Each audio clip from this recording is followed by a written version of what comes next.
You're listening to Polymatic.media, episode 131 for November 2025. Welcome to the Polymaticast. Hello. Hi, John. We How's it haven't actually been going? talking for a very long time. Like last No, time. we Yeah. did talk 2 hours before we started recording. That's weird. Efficiency! No, Alan had some breakfast. Oh, okay. So he's Which is what I'm slower a doing. little bit. Less energy. Go eggs. But you're Protein. you're I'll put still that- eating the breakfast. Oh, that's Yeah. a thing. Yeah. Well, that's why I was talking about it. I figured I'd had some so you all can experience me eating breakfast. Oh, well, that doesn't seem like a good idea. No. I put it aside. Okay. Yeah. How's life? Busy.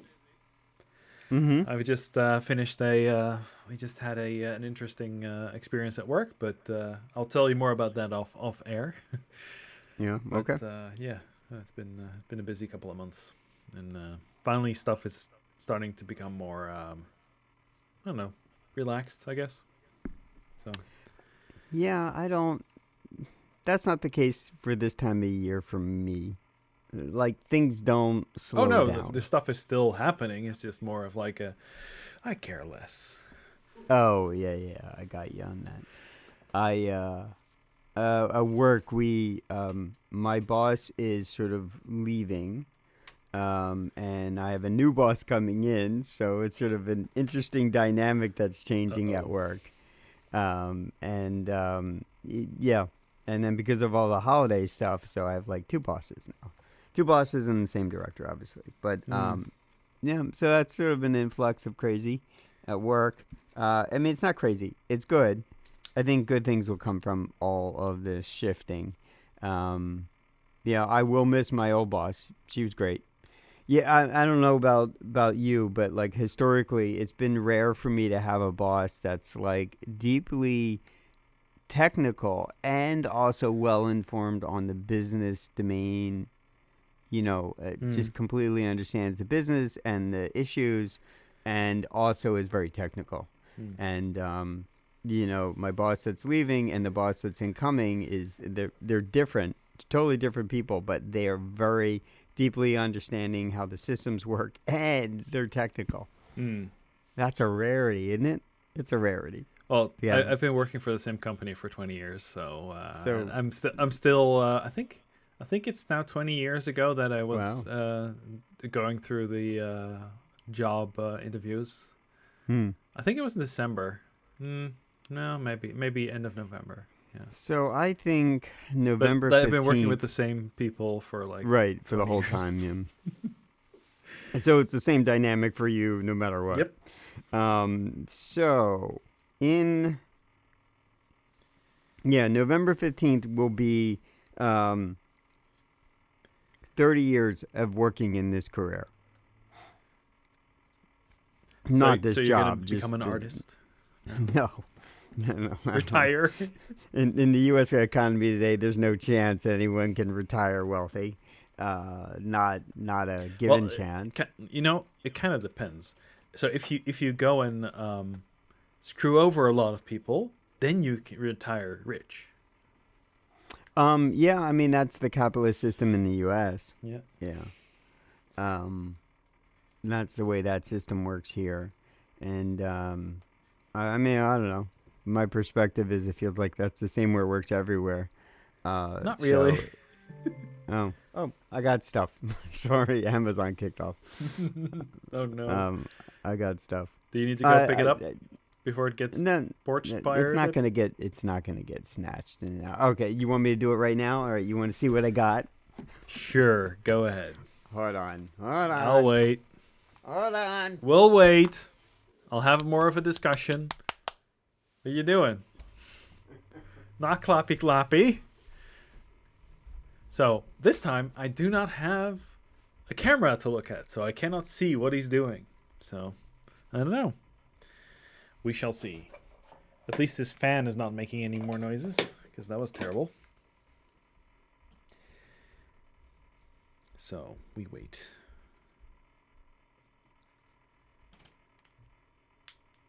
I hear creaking. All right. Hold on. I don't have a camera, by the way, so I can't really see. No. Well, it won't matter. I left it in the kitchen. I'll open it later. I mean, I'm already introducing enough chaos already, you know? Who needs more? Yep. I bought Okay. a bunch of things. So, What? I don't know what it is. Oh, okay. I have some stuff to talk about regarding like purchasing stuff from Amazon, but yeah, we'll get to that in a minute. Okay, Yeah, so I mean, you're back? I'm back. Okay, marking it. Marking it. Chaos. So what were we talking about? We were talking about how today is chaos. Today How is this chaos. month is chaos. November is This chaos month. Yes. Fall is chaos. End of the year is chaos. Not normal November. No. There's a different there's a different thing you could do with that. But yeah, let's not talk about that one. Let's not. Let's do it off mic. No. The thing I was talking about, we're not discussing at all. Okay, good. Then maybe I don't want to know. So it was Halloween a couple days ago. Mm-hmm. How did that turn out for you? I finished the drawing like at the last minute. Like it was like 2,300 hours, and yeah, 11 p.m. for you. Right. Yeah. Did you do you get trick or treaters at the door? No, we don't. There's something different, which is like the day after, on the 1st of November. Mm-hmm. Okay. So that's a different thing, but we don't really partake in that. So. Yeah. So I bought. I couldn't resist. I saw this awesome horseman with. So it's like a wagon and a horse and a skull horseman. Sort of riding a carriage. It was this big inflatable, and so I don't know. Did I send you the video? Nope. I'll send you a video. Yeah, later. How much did you spend on it? Oh, it's only like $100. It was just $100. Yeah, no, these things cost way more, like a lot more. Okay, I'll try to send you the one that has like. At some point, I'm just gonna send you a 3D printer to print your own stuff. Print my own. Yeah. Well, your own stuff, so that you can decorate your home with gadgets and give them to kids that 3D printed stuff. Yeah, I mean, I had thought about that. So this year, well, that's just running. It's only like a 40-second thing, but so it's awesome for $120. It's awesome. The problem was the lawn stakes are plastic and the ropes are probably fine, but you couldn't just. It was too windy yesterday. So I was trying to set this thing up during the afternoon, and I just couldn't. My lunch was crazy, and I had to like break my lunch into two parts because, as I mentioned a moment ago, I had I needed to talk to my new boss about something, and then and then I was like, okay, I'm gonna go take a half hour and try to put this thing in the ground, and she's like, okay, have fun, and so the problem is the wind was trying to take it and have it go whoosh, and so I gave up and I brought it in the house. And then I inflated in the house. And then what I did instead is I hung out at the front door. And I set up some basic stuff. And then what I did is I had the horseman kind of riding through the door. I'll send you pictures of it. Yeah. And that was enough for people to like get scared. And it was fun. Occasionally I would sneak in back into the house for something. And I would hear kids coming up, getting candy, and I would rock the back end of this inflatable, and the horse would move. Yeah. And it would freak out kids. So it was great. Giving kids diabetes. Yeah. Well, so what I did this year is I bought, and they were like cheap party favors. I got them off TikTok, right? I probably should just shop for them locally or buy them on Amazon, but I got these lighted ring that are all like Halloween themed Yeah. rings, and so you turn it on, they light, they blink, or they light, or whatever it is. So what I did is I got them, and I noticed that some. I mean, it was really cheap construction, right? I didn't spend tremendous amount for them, but there was really cheap construction, and some wouldn't even turn on, or the little thing that is the switch would break off. So I think I bought 150 of them. And then what I did is I basically QA'd all of them. I tested every single one individually to see if they turned on, they sustained on, and could be turned off. And then I put those in a pile, and the rest I just put in the trash. And so all of them kind of worked except for like maybe 2 or 3. They seem to have broken while they've just been sitting in this bowl for the whole time. So I thought, all right, those probably won't be as popular as candy, but some of the kids were more interested in the lighted rigs than they were the candy. So, and then I really got it for the parents dragging, the kids around. And I was like, do you want one? And he's like, oh, I want one. And so I give them to the parents too. So I had to throw out like 2/3 of not 2/3, 1/3 of them, and 2/3 remaining. So so about 100 rings went really fast. So it gives me idea that I should find some alternative things, or if I had a 3D printer, maybe print things out. Maybe I don't know, could do some stuff. I don't know. But if I want this inflatable thing to be outside, I clearly need to get some OSB. That's the size of the footprint. It does have some loops on it on the bottom of this thing. Why don't so you I just could get probably some, just get sandbags and just hook them up to the loops? No, what my thinking is that what I would Fill do it with is, helium and no. hook it up to the bags. No, it has to have it always on for it to be inflated. It doesn't seal. Oh. It has this intake fan that has to be constantly You can on. make it seal. Yes, probably. And I could probably put a better fan housing in there if I really wanted to doctor this thing. But I think what I'm thinking is I need to get some OSB, paint it black, and then what I can do is I can get some moving straps that grab into the loops onto this thing that are flat on this OSB, so it has some weight. And then I should be able to when it's deflated, it would be basically on this thing. Don't you have like barbells or something like that? No, it doesn't even matter. The problem is the wind was trying to, let it go fly off before I could even get it sorted out. And so I need it not to be windy, but I also want it to have weight so it doesn't, something comes along, the gust of wind wouldn't, given the size of the footprint of this thing in OSB, it wouldn't lift up and go. And if I really need to, I could put some weights or something underneath it, So I think if I want to plan for it, I got to plan for it better, and I got to make that a project throughout the year to do that.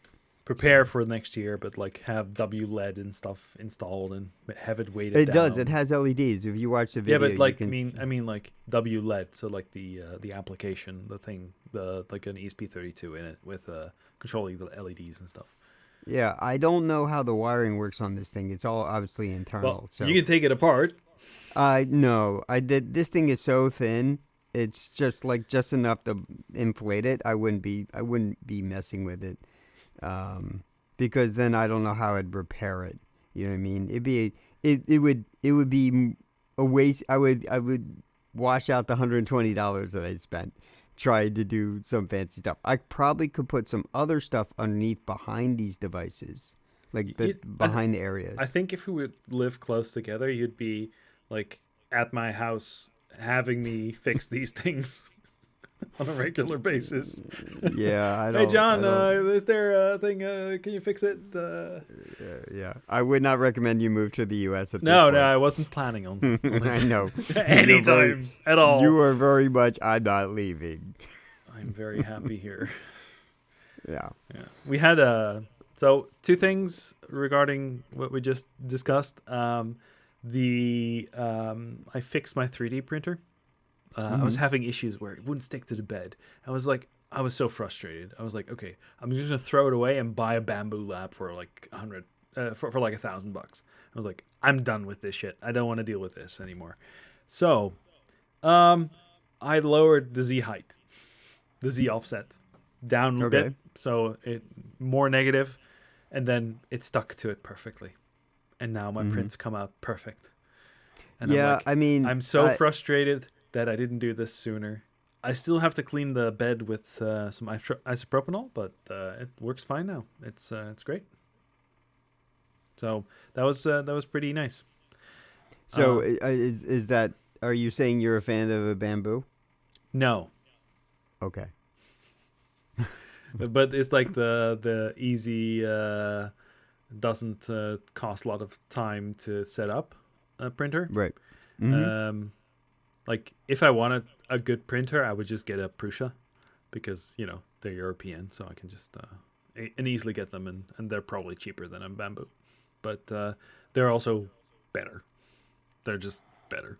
The source code is open source, and people can tweak it, and people can do with it what they want. So you own the hardware, and that's very important to me, especially with what else we're discussing today. But we'll get to that. And we had elections this week, so that was fun.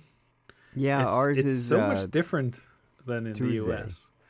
We have we have a whole system where we have elections, then there's a bunch of parties, and then they need to come to a agreement to have a government. So instead of one party saying, "Oh, we want to do this and destroy the fucking country," and they just come together, and together they form a government that will, have different inputs from different points of view, which is surprisingly healthy. So, yeah, we still have weird people, but, they don't always hold on to their seats. So that's also pretty right. good. Yeah, we lost that a Also, long we time don't ago. have fossils in the government. Yeah, that's another thing. That is another thing. It looks like a freaking our nursing system home is- over there. There's a guy on TikTok. I'll have to send it to you. He's very good. He I can't. I don't want to explain it here. It's not important. You would enjoy him. This is my point. And he made a reference to North Korea. That's a video I saw today. And I was like, yeah, he makes very good points. I just saw this 3D print I had on my desk. This is a thing from Animal Crossing. It's still amazing how good this thing is still.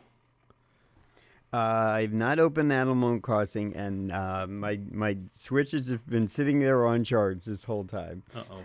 But there's a new my- free expansion coming out in January.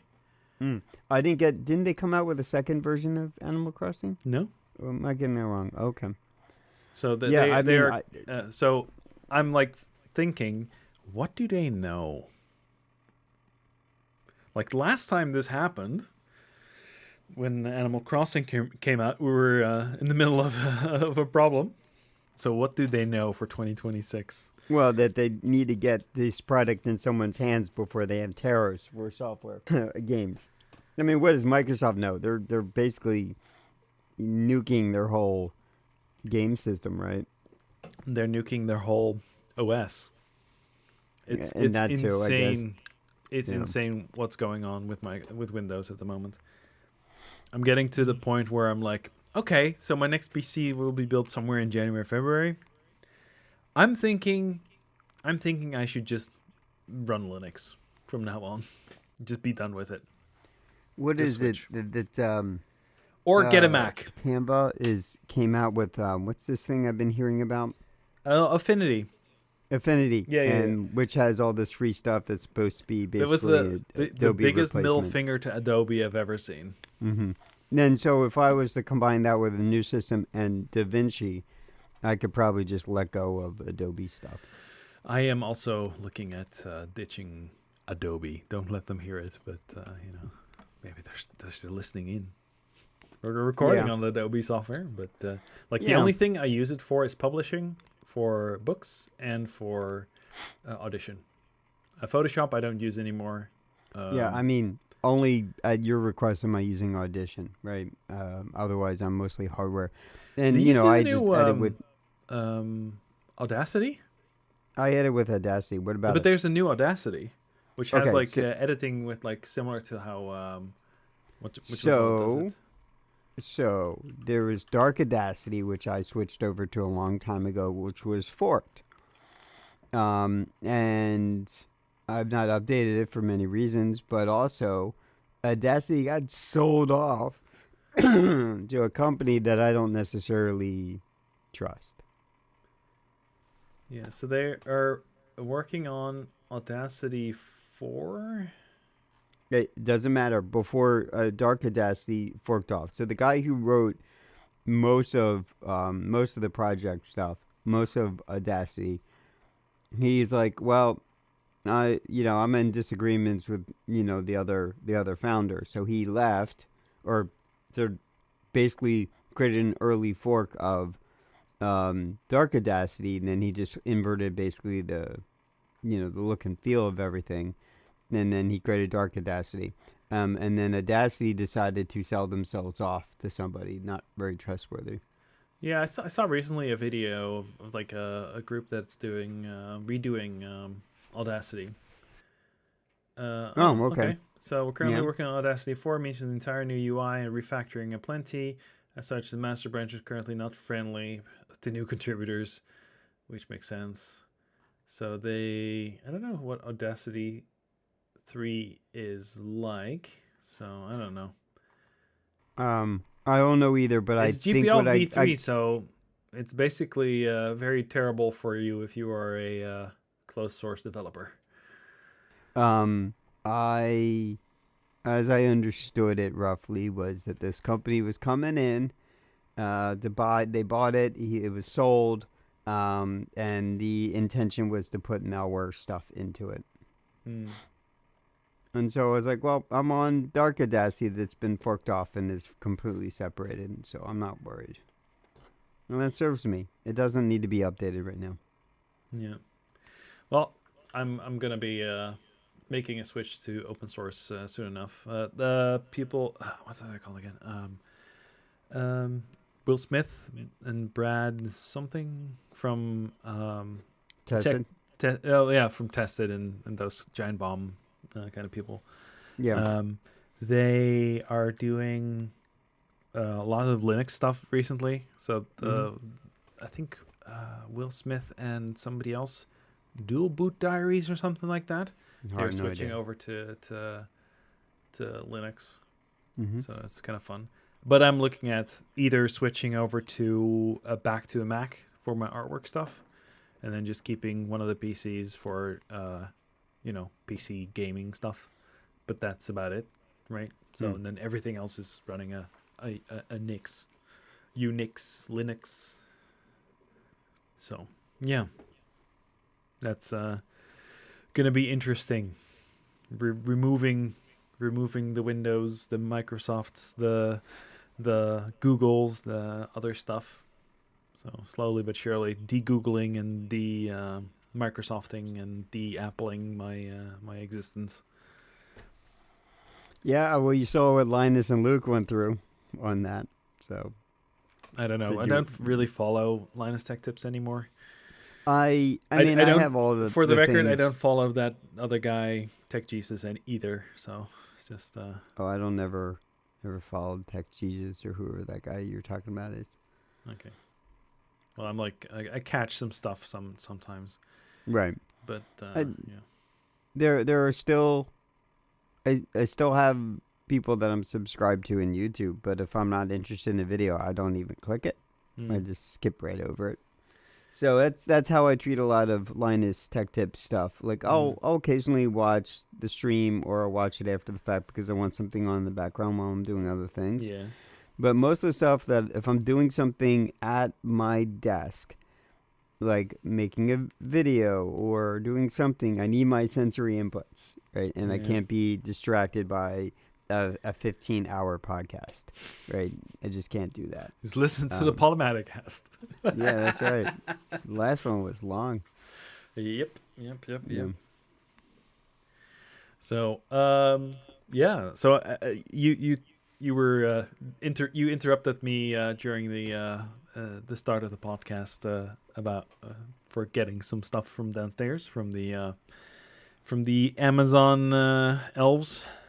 Yeah, the box is downstairs. Yeah. So I last Yeah, go ahead. Go ahead. Sorry. last weekend. So this is like the end of October, so the 25th, 26th. So I ordered a bunch of new stuff, and that all came in on on Saturday. So it was a mini rack and a bunch of other hardware, and I've sent you the totals for what it cost. Yeah. It was expensive. It was expensive, but very fly. Yeah, I it looks mean, very it nice. doesn't include the. I mean, obviously, eventually includes the cost of your Raspberry Pis, but even then, you basically bought the cost of a like a PC. semi loaded PC if you include all the costs of the The pies and then pies. all the other stuff. Mm-hmm. Yeah, it's So pretty neat. I built a mini rack home lab situation. So Yeah, I currently have 4 Raspberry Pis in it, power over yeah, I see Ethernet that. powered. So that's kind of nice. I added another one, and I have one older one, Pi 2, as like a kiosk for the display on the top. I thought the Right. display was going to be touch, but it wasn't. No, So I'm kind of annoyed. I mean, you can.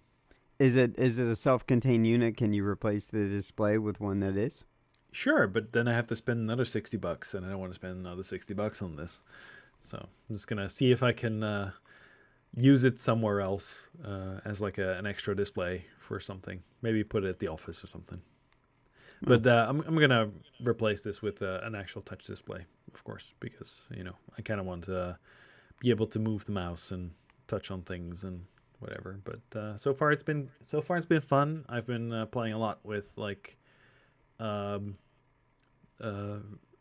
VMs and stuff, and or like Docker stuff. right. On Yeah, it, and Docker's pretty easy. yep, and it's been entertaining. I have a bunch of links for stuff. I don't have the sheet of the thing, but I can see what the cost was. Mini rack. Here we go. So without the compute stuff, it was about 525 euros.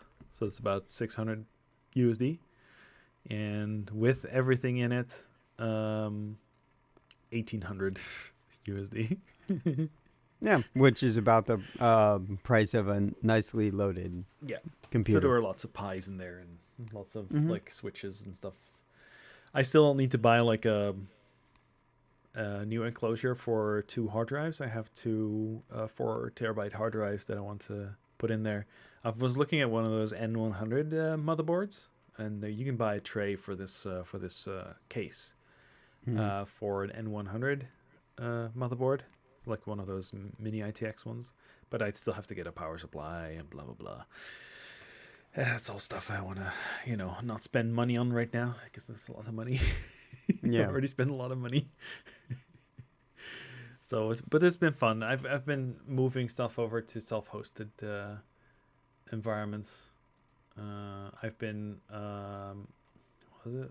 Oh, I've been running Image for a while now. So it's like a storage for photos. So it's like a Google Photos alternative. And Mhm. so far it's been pretty good. I've been making regular backups because I don't trust anything, but it's very simple because it's just rsyncing the data over. And if you're experienced with Linux, then it's really nice and easy to do. But if you're not, then good luck. But so far it's been pretty good. I've been moving stuff around because I used to have an Orange Pi. I still have an Orange Pi, which is a Raspberry Pi lookalike, but it has more cores. It has an NVMe on the board itself. so you can just put an NVMe disk in it, an M2 thing. So yeah, that's been, and I've been moving that around. So the Minecraft server now runs on that. I don't know if I still have your IP address whitelisted. Oh yeah, I haven't been in a moment. Yeah. Minecraft has not been on my mind. Yeah. Well, if you ever catch the new Minecraft bug, then let me know. The server's still up. It still runs. Mm-hmm. Yeah, but like at some point I realized that it was cheaper for me to host it myself Yeah. than it was to host it at some, I company. was surprised you spent so much time on some external host, and you always had problems with it too. Yep. So, Yeah. Well, then I didn't have to host it in my house, right? So now I have to host it in my house. So it means that my data but is now you used got a for mini that. rack. Yeah, okay, I understand, but I understand. I hear what you're saying. In my case, I got too much room, Mhm. and it's just not having the money to sit around and create my own home lab project. Otherwise, I'd have a small data center downstairs. Yep. And I'd be running solar, and it had so much battery power in the house that it would be running free. Yeah, One and day. then you spend too much money on all the hardware, and then you have to. Yep, I know how this goes. You can also, you can kind of self-service yourself to a solution. EcoFlow's got a lot of stuff that you can just sort of assemble. Yeah. You can put 36 kilowatts in the house, and you keep expanding it. But So. one of the things, Ugreen came out with NAS, which is one I of did. those, So I bought the 2300. It hasn't come yet.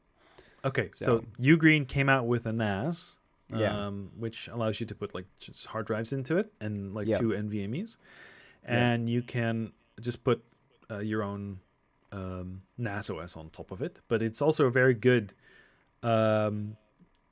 place to run Docker instances, Right. Docker containers. So you can just run Jellyfin, you can run Right. Image, you can run all sorts of stuff and have it written to that disk.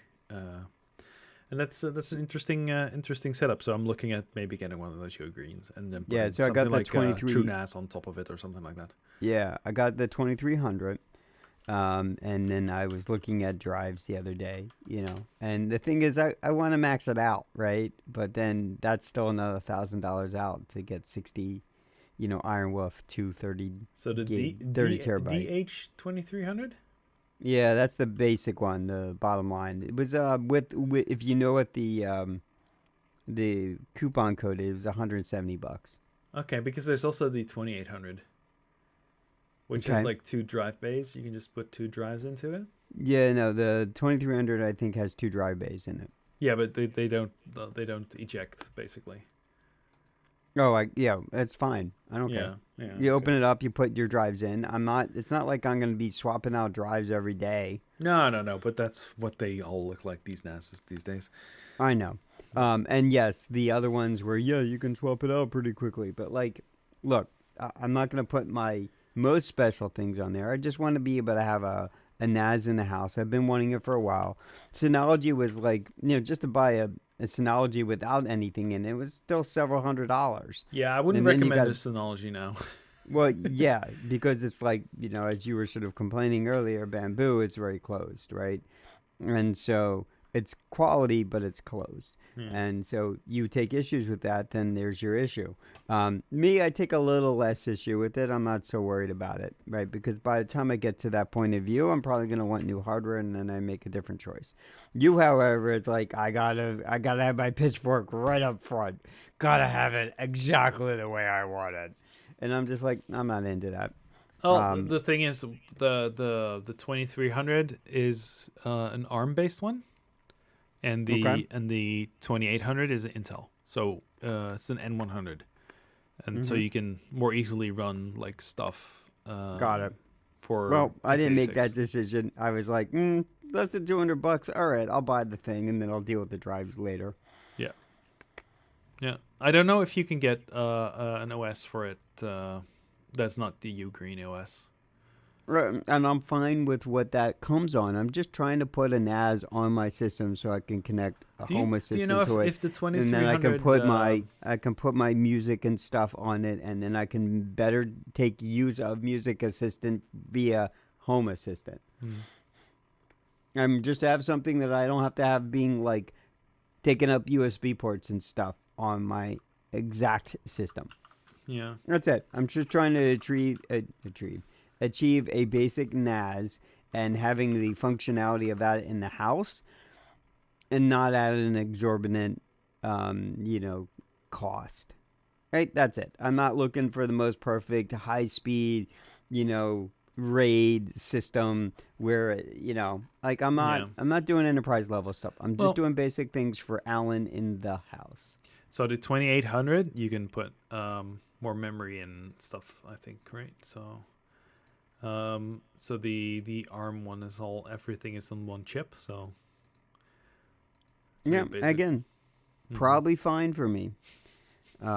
You're overseeing, but you made a bad choice. No, I'm not saying Like, you made a bad choice. It's a good start, but it's like yeah, 60 terabytes at max. Right now, you know that it isn't going to be exact, but it will get me in a position of starting that isn't Yeah. a piece of crap. And everyone's been like, and I've seen this thing, advertised to me, but like, that's fine. I'll start somewhere, and then we'll see what I do with it. Yeah. That's all. So, got a coupon code. It's a little less than what they're listing right now. In the US, they're listing it as 189. I got it for 170, basically 169. And I don't know. It should come maybe this week. I don't know, maybe next week. Yeah. Is it And coming? then, Is it like coming from inside the states, or is it coming from outside? Because you might have to, pay a little bit more.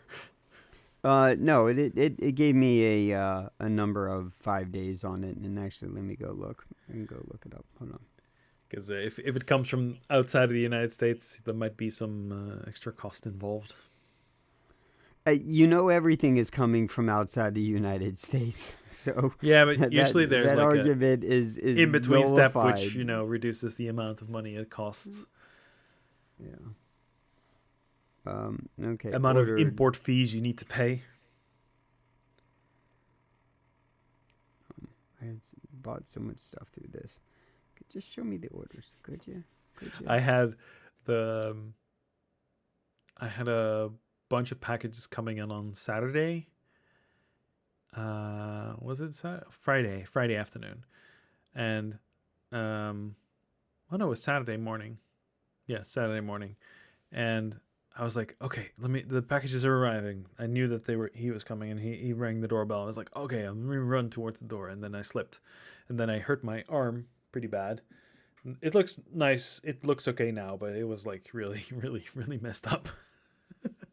And I had a stack, like, I don't know. I can't really show you. It's not in frame, but this stack of stuff, like a whole bag of, basically half the van was mine. That was pretty funny. They had a lot of. He was like, "Oh, can you come downstairs?" I was like, "Okay, sure." Yeah. But everything arrived except for the UPS. The UPS arrived on Sunday. Mm-hmm. So that's gonna be heavier, obviously. well, I ordered it later, so yeah. I mean, at this point, I had one of the UPSs died, and so I mean, I have a second one, right? So it's been sitting there. I chained them, so the first one that was in the chain basically died one day, and then I bypassed it, and it was so it's sitting over in a pile waiting for the township does this. We'll recycle your old stuff, right? Which means that I got to go into this old computer here now, and just at least pull out the drive, and then I hand the thing over to them. But I don't know when that day's happening. It's probably happening soon. But I have a little pile building up over here upstairs. They got to take all that stuff over. Yeah. So anyhow, on that note, if I'm doing a new UPS, I'm going to spend several $100s and buy an EcoFlow.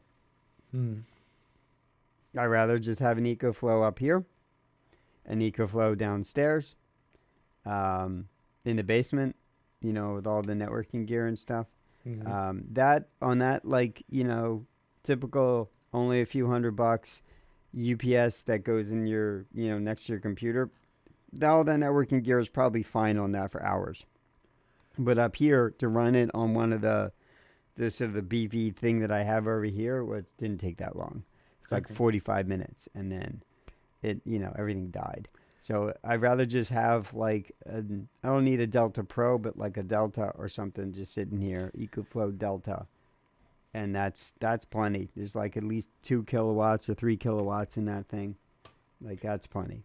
I've been looking at so I hooked up my UPS to a Raspberry Pi, and then it's connected to it has something called NUT on it, and it so I have a NUT server in my house, which allows me to monitor the power on the UPS, and that's all hooked up to my Home Assistant. I have basically my home network is hooked up to the internet connection. Everything related to it is hooked up to that thing. So I did have a printer hooked up to it, but I turned on the printer and then it said overloaded. Oh no! So I was like, oh. So it's a very low, it won't last very long, but I can turn off the power right now using Home Assistant, because there's like a switch in front of it, so I can just turn it off, and I will still be up and running. So that's pretty nice. Right, and I had that when I was, like I said, until that one day, power went out and I was home, but this whole system with lights and everything were still running fine, and obviously my internet was running fine because I have one of those UPSs downstairs. But like, again, one of those APC ones that cost $300 cyber power, or whatever it is. This stuff was fine for the 45 minutes. As is with both monitors and everything. Yeah. So I also bought an APC. Yeah. So I mean, the problem is, to get anything that's reasonable, you still spend nearly $300, and I'm like, I'm getting like 1% of an EcoFlow that costs me $600. You can buy Anchor. Anchor has stuff too. But EcoFlow, has a bunch of stuff, and they even have solutions now where you can have stackables, I paid $100. Oh yeah, no. If I was to go look up, what's the kilowatt on it, or what's the watt? It's a 410 watt. Okay, so let's go look at what that is on Amazon. Maybe it is $100 now. There's a 1200 one for like $300, but yeah, that's usually I get something like that, 1500 ones or whatever. Okay, 400 watt. Okay, so here in the U.S., back up. Okay, so it's just giving me the 15 VA, all right, which is it's just all this verbiage. Okay, let's look for your 410 watt. It's $150. Wow. That's weird. But the one that is more than that is 189. And there's one that's 200. I think that's kind of the one that I have right now that's running through all this stuff right now. But the problem with them is, one, tapping into the software is like non-existent. It doesn't work. It works for their better models. And no, then, you really don't. You get a Raspberry Pi, put nuts on it, and then you can just communicate with the UPS. Yeah.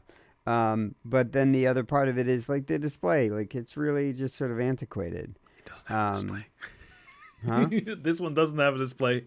Yeah, and it's just sort of like, I can't tell if it's on or when it's on, especially it can't charge and then serve its battery at the same time, at least the ones that I have left. So I'm like, I just want an EcoFlow. It's just double the price, and it's like, 10 times the amount of battery, right? And if I wanted to, for some reason, I could run my washer off it. right? And Mm. like that's the bottom. Well, okay, so you have to spend like an extra couple $100 more, maybe near 1,000 to buy the one with like can handle the washer. But like Mm. for me, in my computing system, I'm here. I can buy the bottom end that's like $600. Plug that in here. That's a better power system than a ton of APCs chained Yeah. or Well, serving you everything. shouldn't be changing UPSs anyway, so. Doesn't matter. It's just that I bought more than one because I had power problems at the last place. So I was Mm. just like, no, I'm not going to do that anymore. What's the point of that? And so I chained it so that it would have power from the other power, but it didn't seem to work anyways. And I think that system was just being a pass through. I think it had been dead for a while, and it was hard to tell because I wasn't dependent on it Mm. because everything was running through the other one. Which again, I don't know. One day it was just dead, and I don't think there was a power problem. I just think it just died. So all the So, stuff was off. so I have a bunch of links that are stuff that you might be interesting for you as well, since you're going on the journey of building your home lab, starting with your with the Ugreen. Yeah, I mean it's really just starting up Do you know here. if it runs if you can run like your own OS on it? I have no idea. I did not. I was like, all right. I keep seeing this thing, and it's like, all right, $200, fine. $800 for the same thing from somebody else.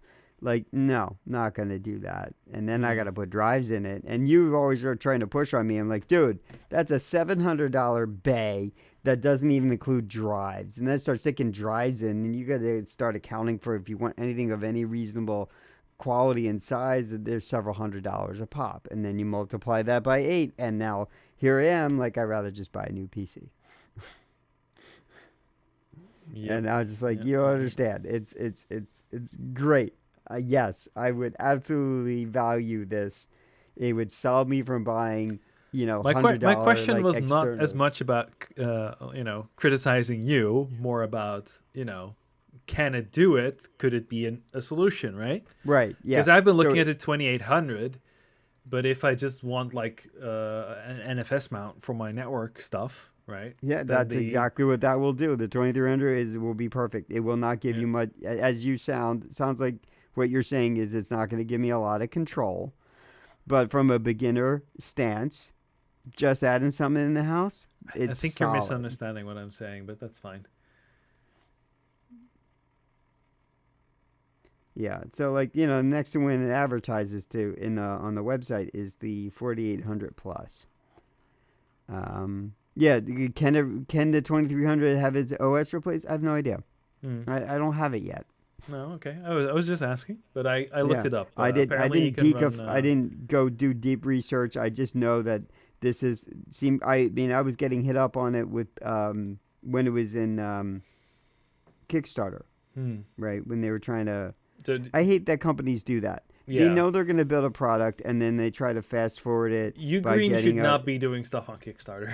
right. Yeah, for companies that are well established, like that's bullshit. I'm sorry for cursing, but that's bullshit. That like, oh, let's see if we can get people to pay us to produce it. No, you a company with big old bank accounts, you should pay for it yourself. Yeah. Like it's just that's full of shit.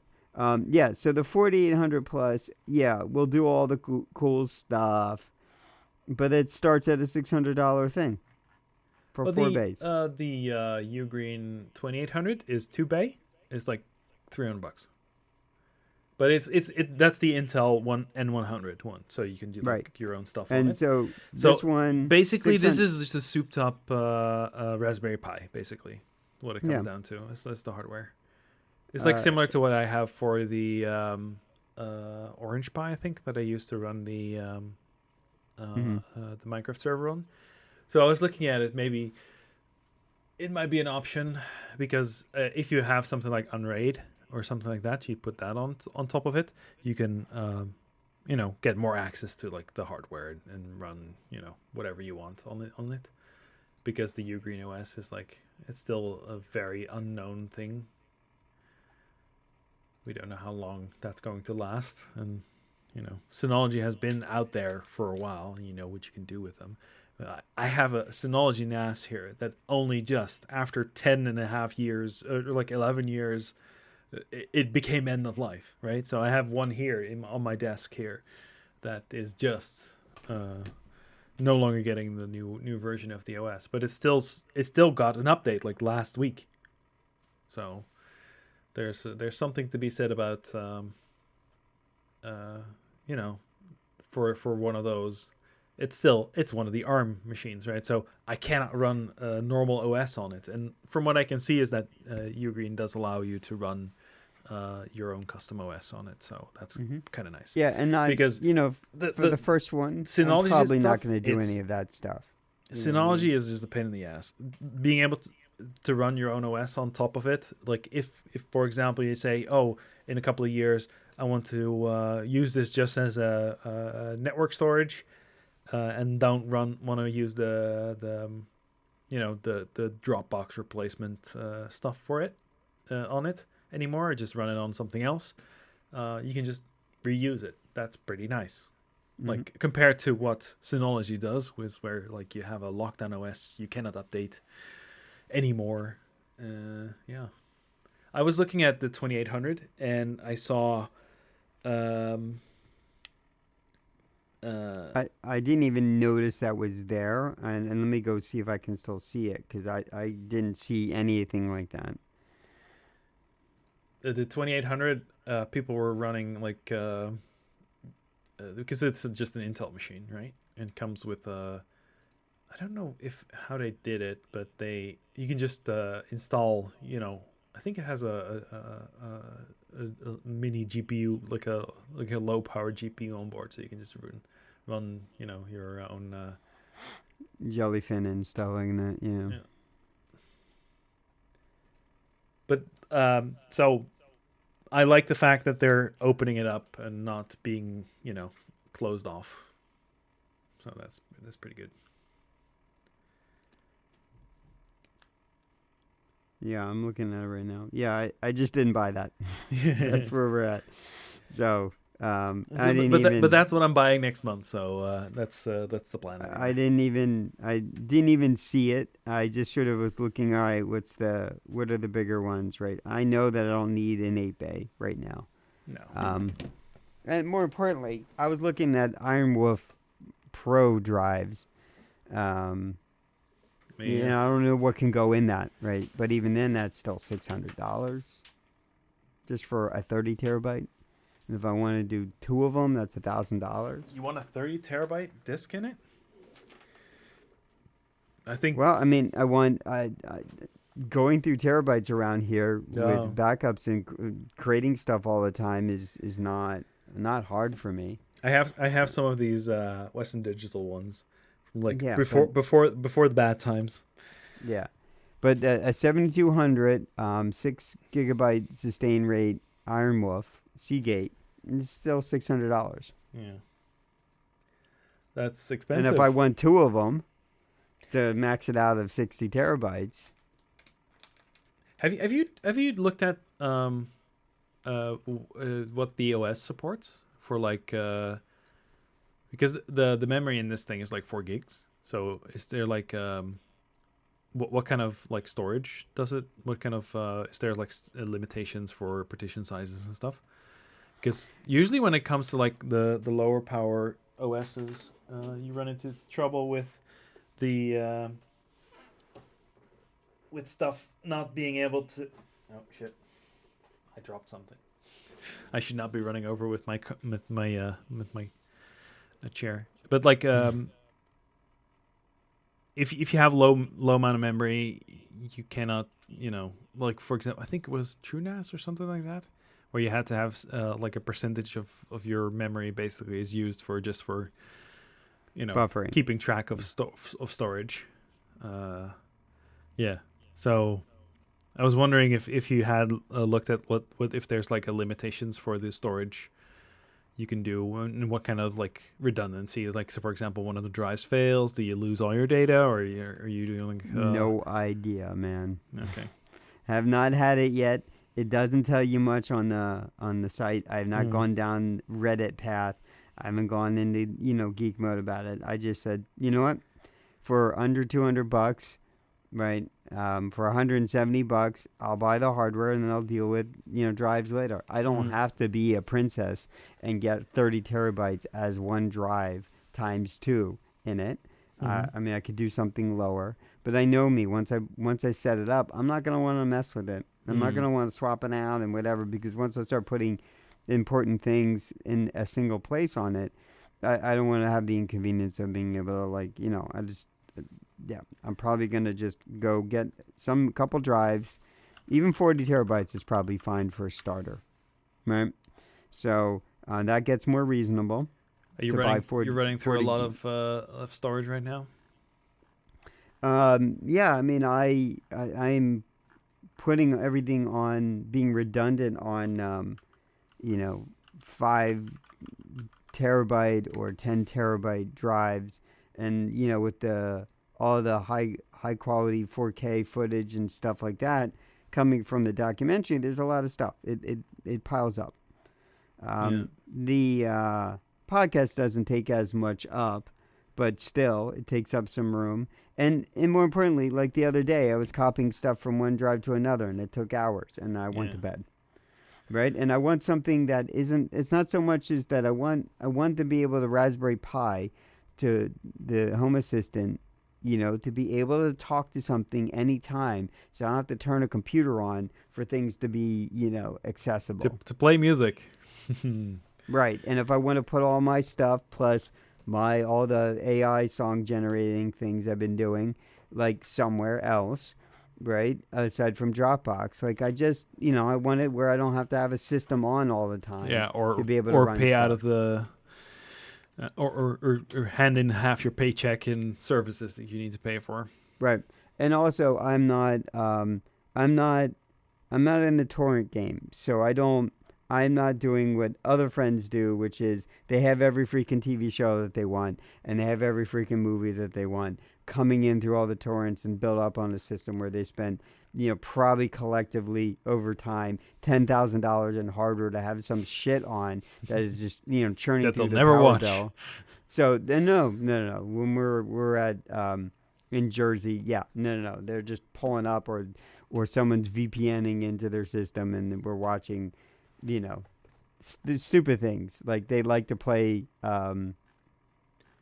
they like to do these, like, again, small bets, but like, Nickelodeon was is still a network here, right? A lot of cartoons were produced from them, but they also had a bunch of these kid, game shows. They may still do, I don't know.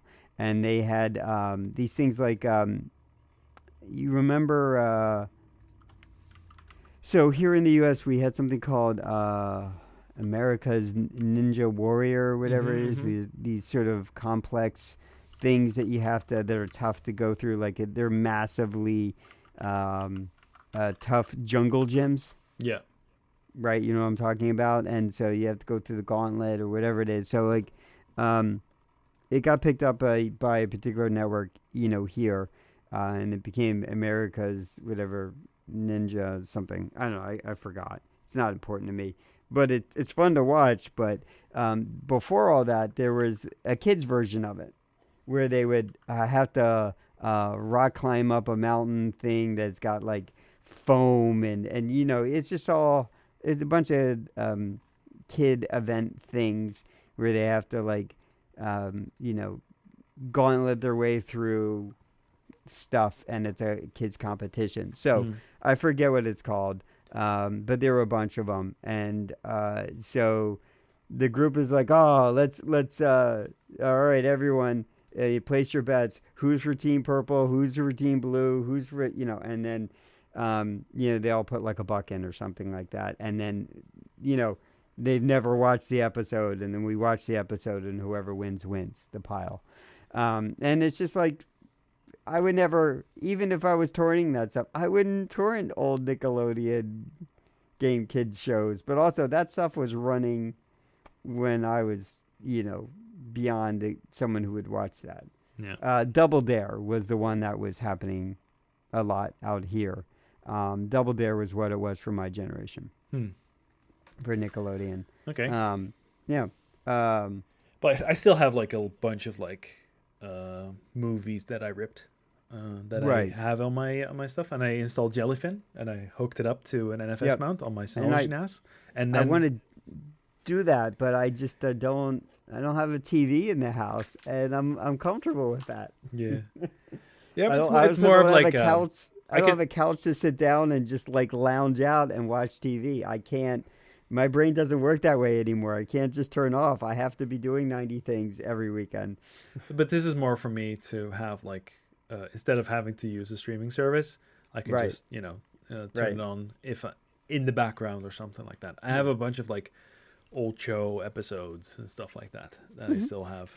Yeah. And I mean, like, I could make it a project, but why would I? But Mm. because I told myself I'd MP3 of all my CDs, and after a while I didn't. It's just cheaper to buy them. The energy and time that I was putting into doing Yeah, I that still have was like a bunch of CDs that I haven't yeah, digitized yet.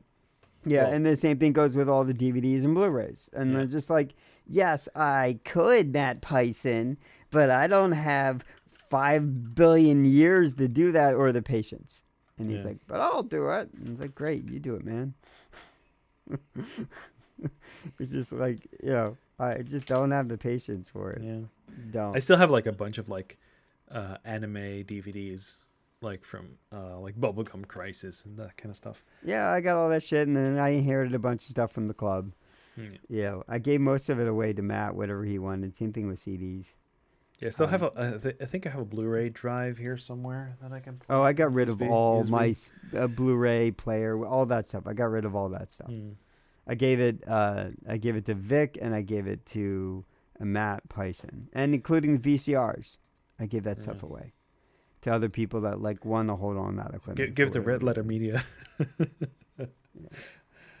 You know them? Have you heard of them? I've heard of them, but I don't know that I know them. They have. I don't recall what they do. Like videos, best of the worst, where they have like a stack of like. They play Jenga, but they call it Junka, with the like VCR tapes. Oh, okay. And they grab a stack, a bunch of VCR tapes, and then they play a game, and then get the worst tapes, and then they watch those videotapes, and it's pretty hilarious. They're pretty funny. But they have a section where they pretend to be VCR repair guys. So it's you should look them up. They're pretty funny. Anyway, my plan for this is just to have something to play with at home for network stuff, and pretend to be a sysadmin. That's basically what it comes down to, right? I mean, well, which I already am, so it's kind of double. Right. With all you're talking about your your mini Raspberry Pi data center. Yep. But even with like the Ugreen stuff, yeah, you can run containers off it, right? And you're gonna run things like Jellyfin or little basic things. You're not gonna run anything too intense. Though, if I was to do Jellyfin, I think I'd want to do it where it has like a discrete graphics card in it, because the transcoding and all that stuff is gonna be much better than low-end integrated GPU chips. So far, the Raspberry Pi has been very good. Yeah? Yeah. Okay. I've been running Jellyfin off my Raspberry Pi, and it's been entertaining. Yeah. But then again, it's like old footage, so it's like maybe just... Right. It's not high quality. It's not 4K or anything. No, it's not. Well, the Blu-rays are 4K, so they might... I've tried some of them, and they seem to be working fine, so... Right. I mean, in my case, anything that I would maybe want to serve out that's like I have here is maybe my old, Japanese music videos or AMVs, or any of the like particular projects of like maybe the documentary stuff. I don't know. Once I go through all that stuff, I watch it a lot. Then I move on. There's only so much I can watch. The thing that's been eating up my drive space lately is I've been making so much songs. I've been making so many songs. I've been getting well into that, and I'm writing a lot of lyrics, and I'm getting better at, tremendously better at kind of dictating what I want it to do, And the song quality and the song results are great, but all we're really storing here is waves, MP3s, and if I feel like pulling stems, it's going to be quadruple the waves, maybe 5 waves files for all the stems, right? So they consume up a lot of room, but not terabytes, at least not yet. Yep. But most of the time, it's just the recordings, right? Recordings and edits from podcasts. Yeah. Well, and your documentary. Right. Yeah, the documentary stuff eats up a lot of room pretty quickly. Have you considered like sticking? I don't know if does the so you put your own drives in the 2300? Do you know if it has like an NVMe? You're option? asking questions until I have the hardware okay. and I pop it open and can look at it. I can't tell you. Because I know the 2800 has two NVMe slots, so you can like put Right. for acceleration for disk space. You right? go look at what's on their nas.ugreen.com. You don't see very much of anything. It's a massive 60 terabyte capacity. I know it's 2 bay. That's it. That's all I know. Yeah. I'm going to power it on. I'm going to open it up. I'm going to see what kind of drive options I have. And then I will go Amazon about and see what I am considering. My ego wants to fill it up to be 60 terabytes and get two 30 terabyte drives.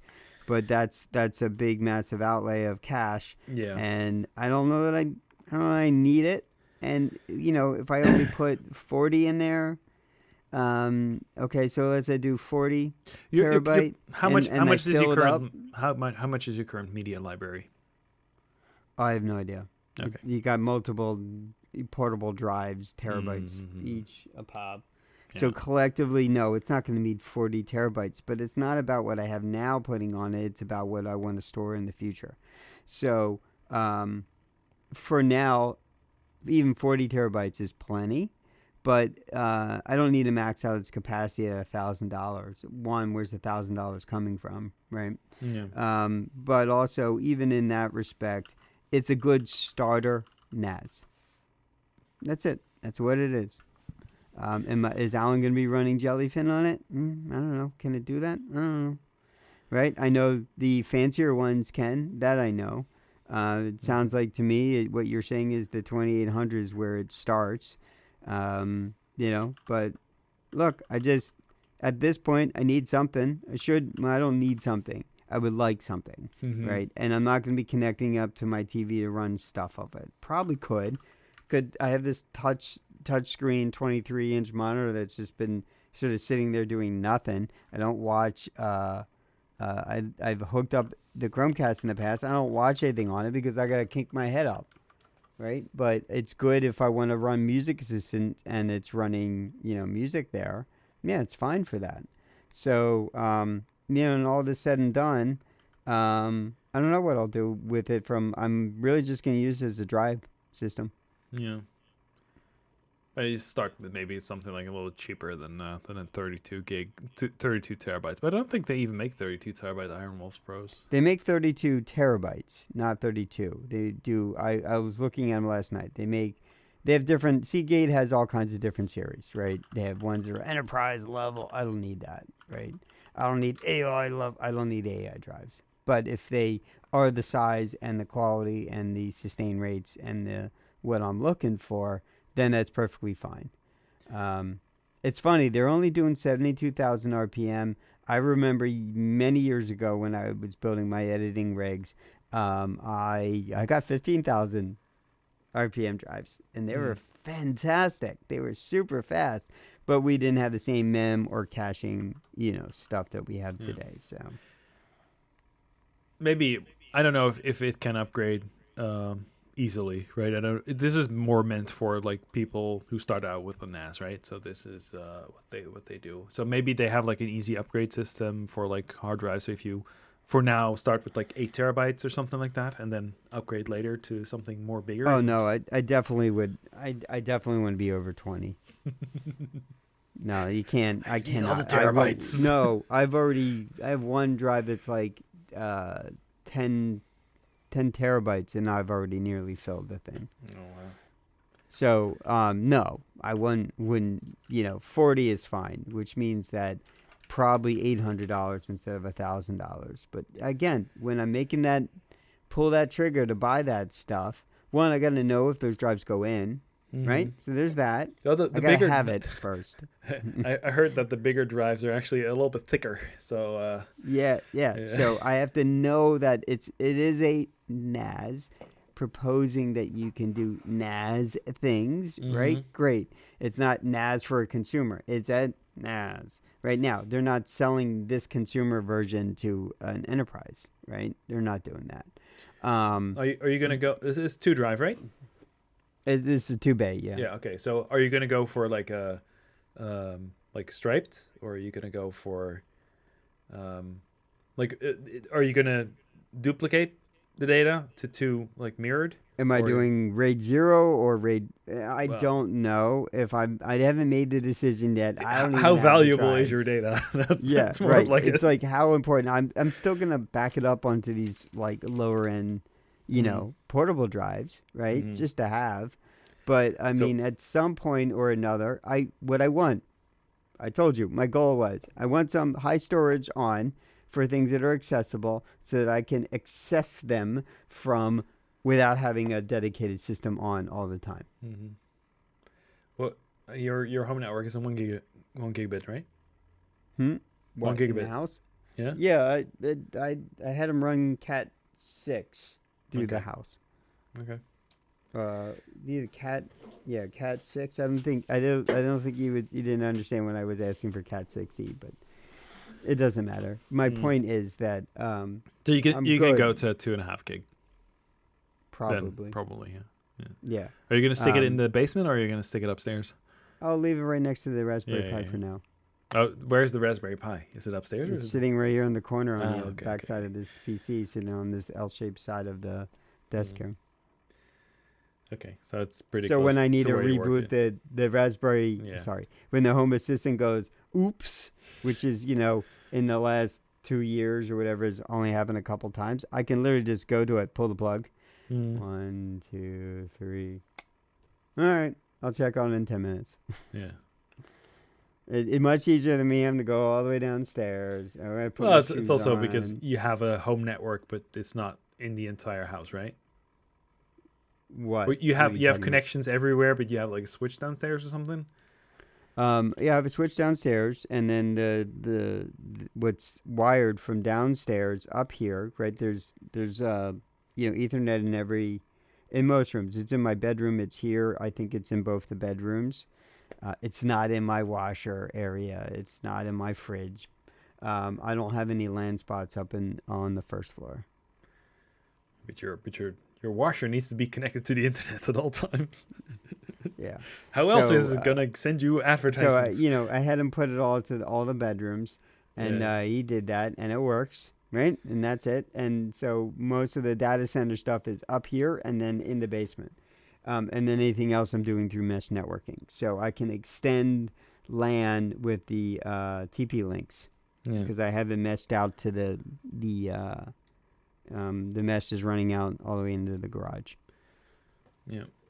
Which is really just having close Wi-Fi for my car. Yeah. So with my home NAS that I have currently, I have a Synology. I run into like the problems with like speed, like because it's just a disk drive with it's just 2 disk drives on a basically on a Raspberry Pi. That's what it comes down to. So I've been looking at like getting one of those N100 machines because it allows me to add an NVMe for speed up and stuff like that and run my own OS, and that's basically more of the route that I'm going. But like you'll run into like speed issues, but I still think getting like a separate Raspberry Pi for running Jellyfin and just mounting an FS mount is I had no idea. intention, even if I was to buy a bigger one of these, I had no intention of running Jellyfin on that. I want that experience to be solid. This is meant to do a single suited purpose, which is be a NAS on the network, where stuff is accessible at a high enough speed that I could play videos back, play music back, as it being the source of where it's getting those files. Me not thinking that I'm gonna be, streaming Jellyfin on it, right? Like I'm not. No, I mean, if it could do it, fantastic. And maybe I put a small container on something and I run a database off of it. Maybe I run a internal website on it. Like something basic, right? Not looking to run Home Assistant on it as a replacement. None of that. The day that I replace Home Assistant, I'd replace the hardware anyways, because this is outdated hardware at this point. So you're running it on a Raspberry Pi Home Assistant? Yeah, I got the yellow, which had all the extra radios on board plus NVMe. So there's like a quarter terabyte in there. Yeah, it's been fine for backups, right? Yeah. I'm not housing any files on it. Yeah, you don't want to run it off an SD card. Yeah. That goes bad very fast. Anyway, so I have a couple of links that might be interesting for you as well. So Casa OS, so Polymatic link / 1kv. That's basically a simple container, type stuff to run on machines that you have. It's a very simple, like beginner friendly. So it's Polymatic link / 1kv. There's a guy who ran his house off 500 disposable vape batteries. That was pretty good. 1KS. Yeah, it's a pretty big good. Freaking fire hazard. Then how to quickly get your own quick and easy local SSL certificate for your home lab. Polymatic link / 1KT. Basically, Let's Encrypt, but like some other stuff. And then 3D printable rack. I actually bought this, but I wanted to print it. But then I was like, okay, maybe I'll just just buy the Desk Buy. It's probably easier. Polymatic link / 1KW for that one. Then I have a Fritzbox at home, which is like a router for the internet provider. And there is a 10-inch rack for that one, a mount for it. Polymatic link / 1KY. Then there is the 10-inch rack search on printables. There's a bunch of 3D printable racks. You can just 3D print on your home 3D printer. Polymatic link / 1KZ. And then there is some other tools that are interesting. So if you can run Docker on your little on the DH2300, you can monitor your tools with it. So you can run something like Uptime Kuma, which you can find at Polymatic link / 1L4. That's pretty interesting to like monitor if, like, for example, your Home Assistant is up. If you're you can like even get alerts for it. Like, for example, if your home charger is not working or something like that for your Tesla or something like that. So you can do all sorts of cool stuff with it to monitor tools. There's an alternative which is a little bit more intense, which is called Prometheus. I haven't linked it here, but that's more, you need to know a little bit more about that to work with that. But Uptime Kuma is very, very user-friendly, easy to set up. You can make your own little dashboard of uptime stuff. You can just, on your phone or something, you can look at it. Then there is a couple of different dashboard tools. They are basically what you have in Home Assistant, but like you can have it reach out to different tools and other applications on your network or even outside of your network. I wrote down 3, Heimdall, Homepage, and Homar. Homar is kind of like, sounds like a pirate thing, but there are some integrations with some pirate themed softwares for that one. So Heimdall is Polymatic link / 1L3, and I've been playing with it. So far, it's one of the more friendly ones. Homepage. So Heimdall is 1L3, and Homepage, that's 1L2. Homepage is more, you have to configure it with YAML files, and it's a little bit more difficult. So there's no user interface for this. It's very much you need to log into the terminal and just write the YAML yourself. and if then if you know how to, a lot of these things, I don't know about this one, but like I was even something at work, I was looking at some component we were using, and we were having some overflow issue on it, and so I went to go look at the website, and it's sort of like, here's if you want to do this, but it doesn't like tell you what the API stuff was. I had to go dig in through their source code to go figure out how to hack it. yeah. Like, and it's just like, guys, if you're gonna do this and you want people to adopt you, have at least a good fucking user guide, people. Or Like, a very useful user interface. or yeah, I mean, it's just like, I think the goal for homepage is more that is super lightweight and that yeah, you can I get just it, but configure it it, doesn't mean and there's that they no couldn't create a good user guide on a authentication, website. no nothing. You can just Yeah. go to the website and that's it. There's no interaction. It just does the thing and that's it. Yeah. There's it just displays information and has some Right, links. got you, perfect. So that's if you want to do it very simple and no nonsense. Polymatic link slash. Yeah, and if it's something like that, again, my commentary wasn't about a homepage. Okay. But I ran into this earlier this week, and I'm just like, oh my god, guys. Anyhow, sorry. It's Polymatic link slash 1L2 for that one. Yeah, and then there's Homer. Homer. Polymatic link slash 1L1, and that one is pretty good. There's some different there's for everything there's a different option, and there's probably a bunch more homepage or dashboard tools out there that you can use. I wanted something that I could run on my kiosk, and HomeR does not really run very well on my Raspberry Pi 2 to look at. So it opens up a browser, but it takes like forever to load and whatever. So it's not very friendly for a 1 gigabyte got it. Raspberry hog. Pi to run. Yeah. But the Heimdall is pretty lightweight, so that's pretty nice. And homepage as well. So that's Polymatic link slash 1L1. And then we have Portainer. That's a tool to run Docker things on. Polymatic.link slash 1L0. I've been using that. It's pretty useful. It's a web interface. I was running my own Docker stuff just from terminal, just doing Docker compose up, stuff like that. And then I ran into Portainer. I was like, okay, let me just use this one. It's pretty nice. There's a paid version for it, but yeah, you don't really have to pay for it.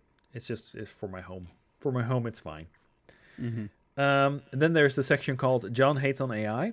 There is a very fun video from Eddie Burback, I think is his name.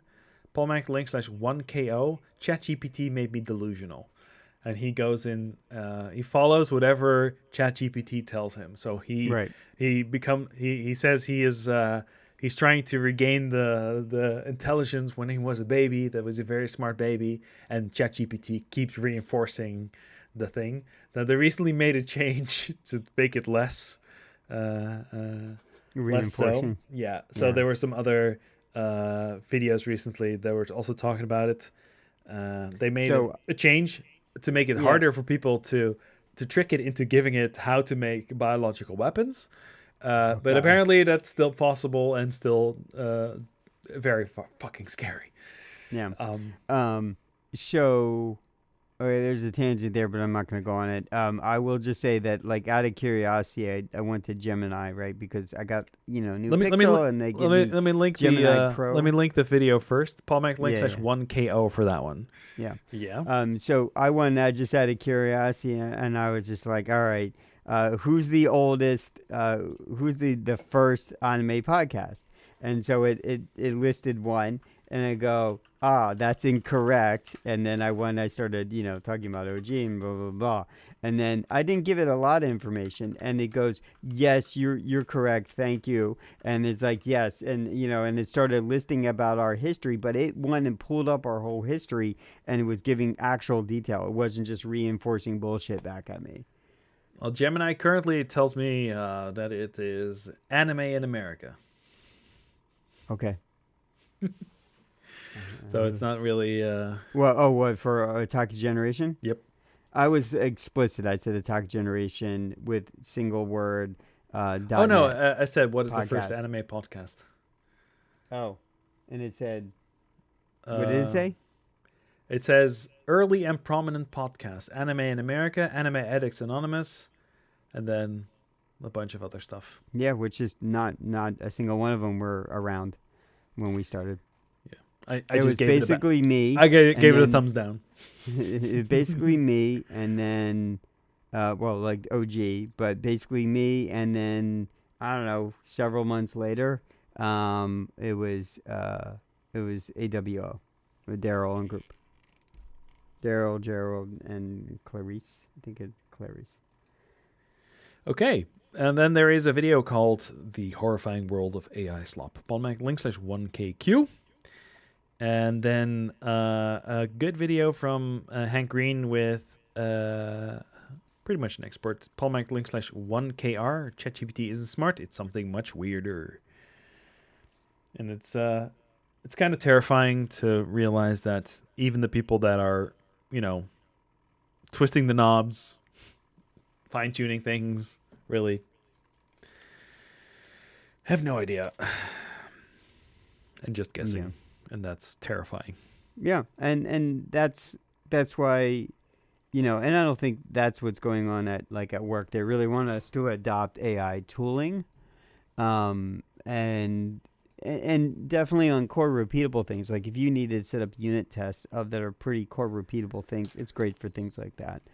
What it's from our perspective in terms of development, it can do certain things well, but it doesn't have context, and it can't be an expert, right? And so when given the stuff that I'm doing, you really have to be an expert on a lot of details, and to understand. But if you're just talking about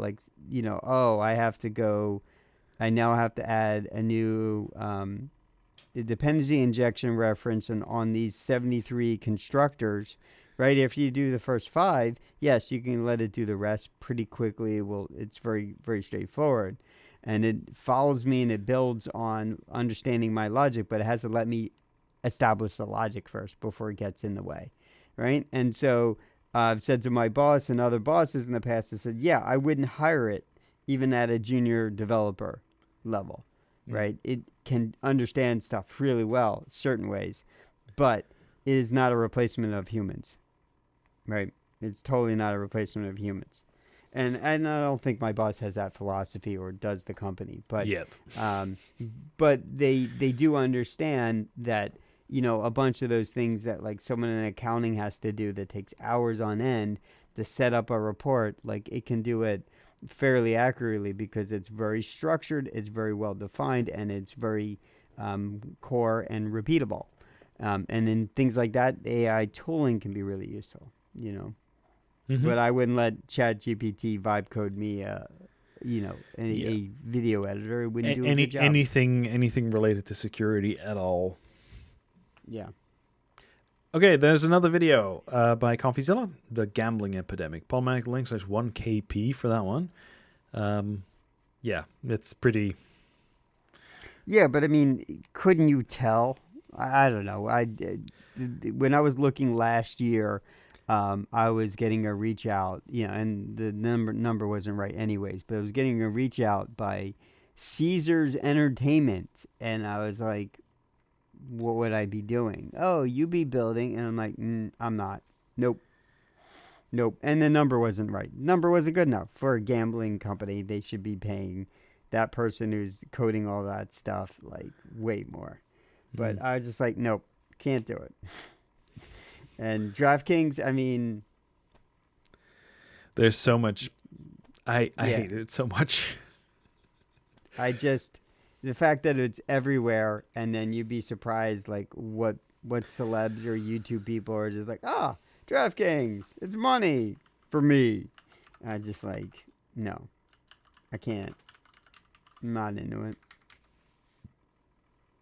Yeah, so I think they recently legalized some stuff here in the Netherlands, which is kind of annoying. I hate it so much because now we see ads everywhere. I don't have a TV, so... Well, I have a TV, I just don't use it for a TV, and it's practically off all the time. But even if you buy a TV, like my last house, he bought an LG TV, and the TV was throwing in like spam ads. I just never hook it up to the network.